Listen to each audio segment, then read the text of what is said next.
Waterloo, double dark.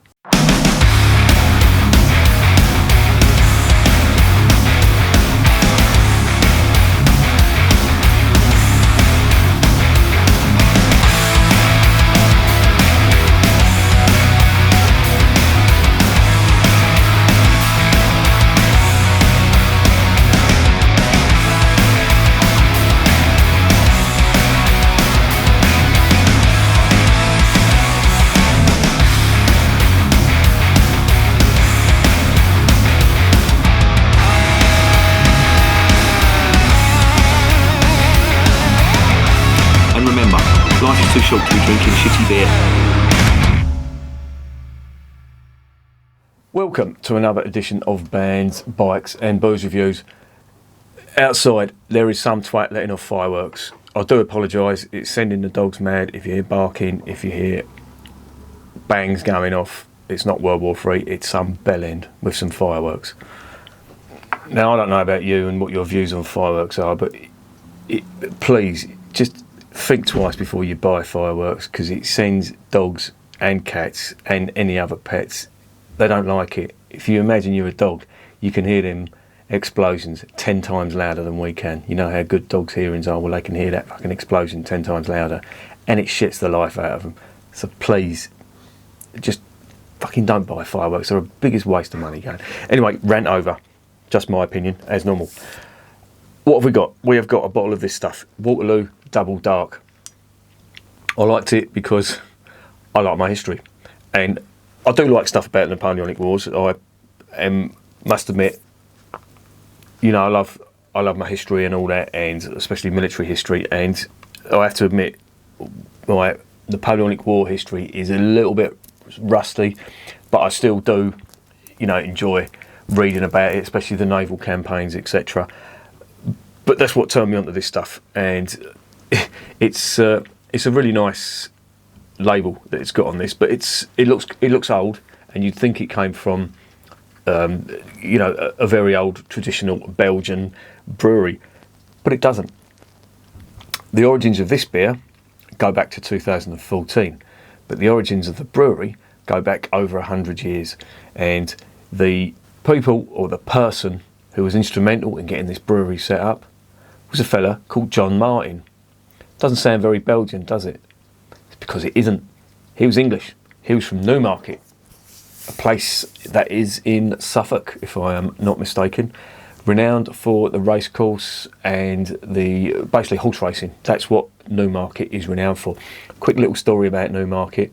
When we was kids, my old man used to be a bookies clerk. He was a paddy, right? Ireland is like a plum pudding. It's brown and damp and only comes to life when you cover it in alcohol and set fire to it. But he loved horse racing. That was his thing. Drinking and horse racing. That's what he lived for, right? And he was a bookies clerk. And he convinced my mum there was a beach in Newmarket. So off we all toddled up to Newmarket, thinking we were going to have a nice week away holiday. As soon as we got there, my old man got his clothes and said, right, I'm going to a race meeting. You can do what you like. And we were stuck in Newmarket. Well, Newmarket is boring, to say the least, if you're not into racing. But that was our week in Newmarket. We ended up going to Clacton. My mum kicked off so much that we ended up going to Clacton, which isn't too far away.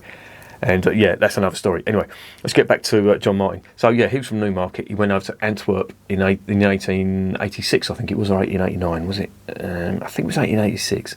And yeah, he set up his own brewery. And he imported British stuff in there. He was responsible for importing Schweppes, stuff like that. He also started the importation of Guinness. He brewed his own British-style beer. He brewed something called Bulldog Pale Ale. He also took on the importation of Beck's in 1941, which, when I read about that, that was a bit unusual because the Germans had occupied Belgium at the time, so was he a collaborator? Who knows? But he also was instrumental in setting up a range of beers that were named Gordon beers, which is unusual because it clashes with the name of Gordon's Gin. When I read about it, that's what I thought it was, but it's not. That was his own brand of beer. He also took over Timmermans, or the brewery that he set up and founded, and it's a family-run brewery. His sons run it now. And yeah, Timmermans is quite big. They do very nice lambic beers, creek beers. They do, and this lot, this label, they do a very nice blend, but they call it a strong creek. I'm not saying it's nice. It looks nice. I haven't tasted it. It's Timmermans Creek mixed with a blonde, and I would love to see what that would taste like. So I'm definitely going to keep an eye open for that one. But this stuff is one of their inventions, and it's called Double Dark. Double Dark is not a style. Don't get me wrong. There are several beers called Double Dark. You can get a Double Dark IPA. You get Double Dark. I've lost count of many imperial stouts are called Double Dark. You know, it's like a brand, not a brand name, but like a name for a beer. Double Dark. I think what they've done here is they've tried to call it a style, but I don't know. Is it a double? I don't know. It's 8%. Is 8% going over the mark? Is it going into triple territory there? Who knows? Anyway, let's stop gassing and let's get this checked out.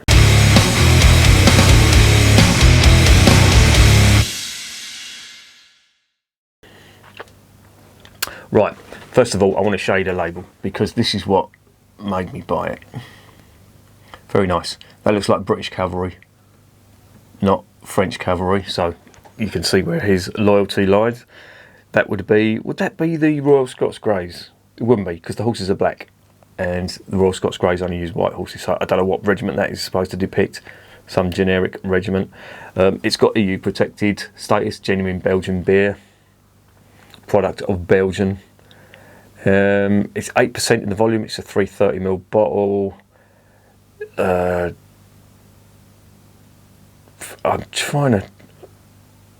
really trying to struggle.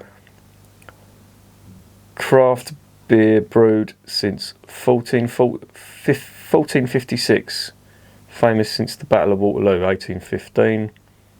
Brief fermented in the bottle, while brewing gives Waterloo strong dark as a powerful and yet delicate sweet taste. Best served 6 to 8 in a chalice. Well, that's what I've got here. Craft beer brewed since 1456. I don't know where that comes from. I researched the brewery. I can't see that. I don't know where that's come from. I may have dropped a bollock. I'll put it here if I've made a mistake.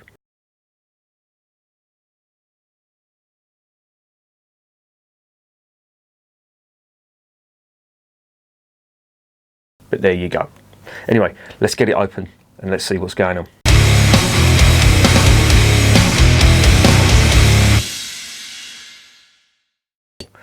Now, there is the cap. It is just a sort of burgundy cap. Dare I say claret cap with the word Waterloo written on it. I'll put that in the collection.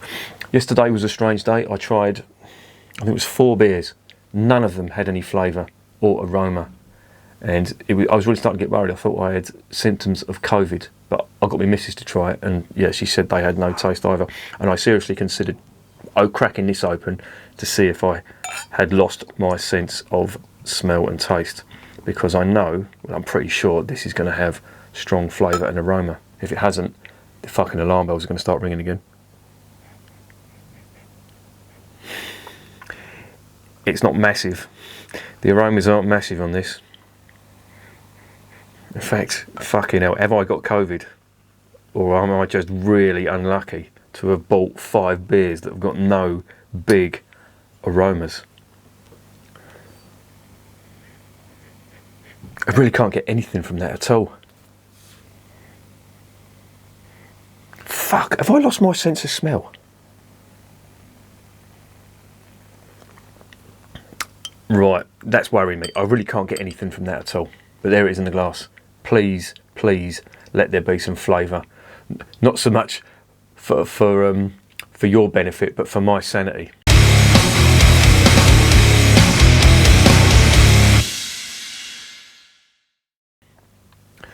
Wish me luck.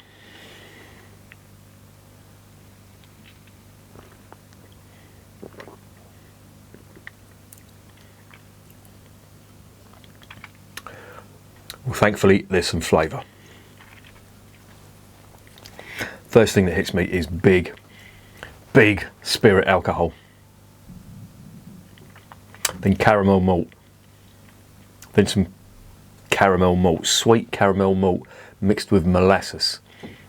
You know, that candy sugar type flavour you normally get in doubles. That's what we're getting here.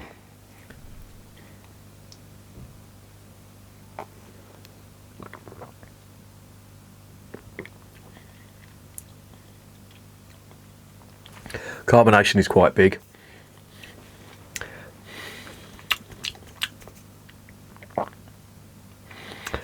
There is strong earthy notes that I'm getting from this, and woody type notes too. Is it earth or wood? I'm trying to work it out, but it's a cross between the two.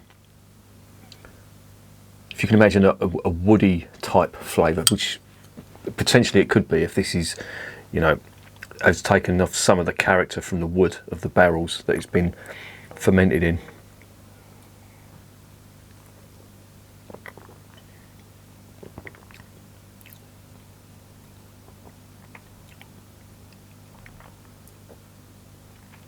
There's a little touch of spice on that as well,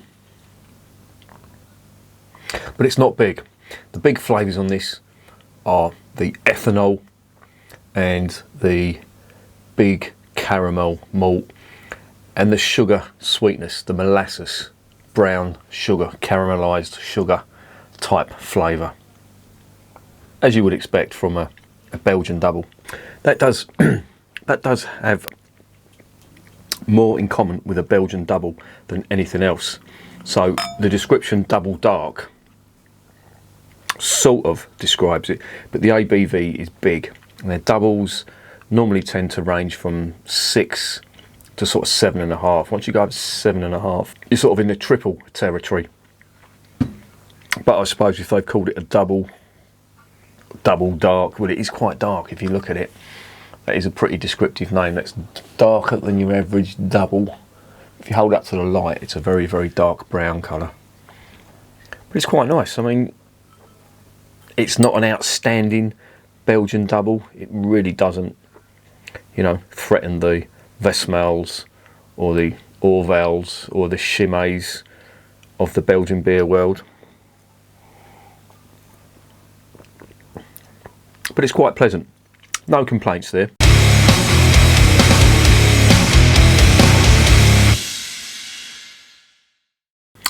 So what's the verdict on Waterloo?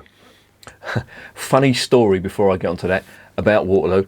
There's a station in London called Waterloo Station, and I think when Britain joined the EU, I think was it 1992 or probably a bit later, I think it was the French complained that they weren't too happy about us having a station named after a battle where we defeated the French, and the heads of the shed in France said you need to change that name, and the British government at the time, it was a Conservative government, and they said you've got no fucking chance, and they said right, well we're gonna change the station in France to a battle where we defeated the British, and Conservative government said well go ahead, and they couldn't think of one, which I thought was quite funny.